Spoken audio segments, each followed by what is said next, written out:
السلام علیکم ورحمۃ اللہ وبرکاتہ۔ ان الحمدللہ والصلاۃ والسلام علی رسول اللہ وآلہ وصحبہ ومن والاہ۔ حج کا اجر، بہت سارے اعمال ایسے دواوین سنہ میں موجود ہیں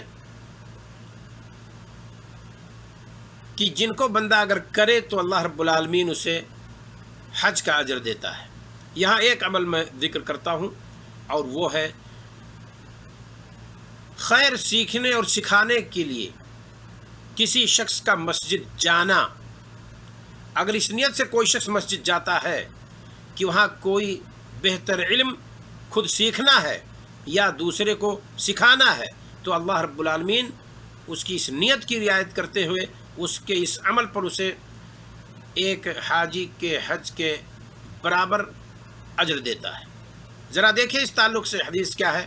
ابو امامہ الباہلی رضی اللہ تعالی عنہ سے مروی ہے، کہتے ہیں کہ رسول اکرم صلی اللہ علیہ وسلم کا ارشاد ہے، من غدا الی المسجد، جو شخص مسجد کے سمت چلا۔ عام طور پر غدا کا لفظ صبح جانے کو کہتے ہیں، طلوع فجر سے لے کر کے سورج کے ڈھلنے تک کو غدا بولتے ہیں۔ لا یرید الا ان یتعلم خیرا، اس کا مقصد کوئی خیر سیکھنا ہے۔ او یعلمہ غیرہ، یا یہ کہ وہ مسجد جا رہا ہے اس خاطر کہ کوئی خیر کسی دوسرے کو سکھلائے گا۔ او یعلمہ ای یعلمہ غیرہ، یعنی کسی دوسرے کو سکھانے کی خاطر جاتا ہے۔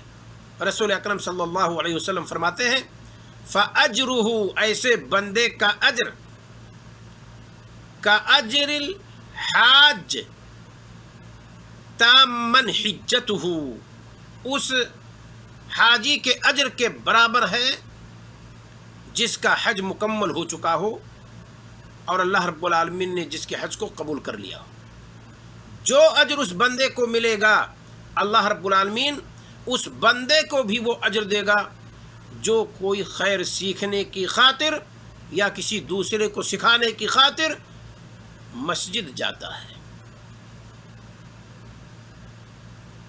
کتنا آسان ہے، اگر ہم حج کو نہیں جا سکے تو حج کا اجر ہم اور آپ پا سکتے ہیں۔ ہمارے علاقوں میں بھی، شہروں میں بھی، دیہی علاقوں میں بھی مساجد کے اندر دروس ہوتے ہیں، دین کی باتیں سکھلائی جاتی ہیں۔ عالم دین، امت کے واعظین، خطبہ وہاں پروگرام رکھتے ہیں۔ ہمیں اور آپ کو اگر یہ اجر چاہیے تو ہم اس پروگرام میں شرکت کریں، اللہ رب العالمین ہمیں اور آپ کو اس اجر سے نوازے گا۔ یعنی حاجی جو حج کر کے اجر پاتا ہے وہ اجر اللہ رب العالمین ہمیں اور آپ کو دے گا۔ اگر ہم نے اور آپ نے مسجد کا قصد کیا صرف اس لیے کہ ہم وہاں پہنچ کر کے کوئی خیر کسی کو سکھلائیں گے یا خود خیر سیکھیں گے، تو اللہ رب العالمین یہ اجر ہمیں اور آپ کو دے گا، اس سے ہمیں اور آپ کو نوازے گا۔ میں نے بتلایا ہے کہ یہ حدیث ابو امامہ الباہلی رضی اللہ تعالی عنہ سے مروی ہے۔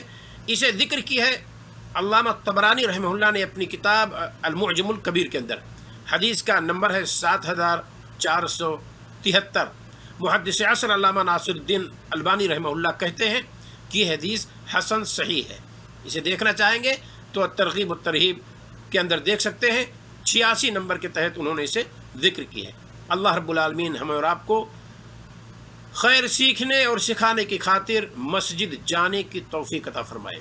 جب بھی ہمارے علاقے میں، ہمارے گاؤں کی مسجد میں، ہمارے شہر کی مسجد میں، ہمارے علاقے محلے کی مسجد میں جب بھی کوئی پروگرام دینی رکھا جائے، رچا جائے، تو ہماری اور آپ کی کوشش ہونی چاہیے کہ ہم اس میں ضرور شرکت کریں تاکہ ہم اور آپ اس خیر و برکت سے اپنے دامن کو بھر لیں۔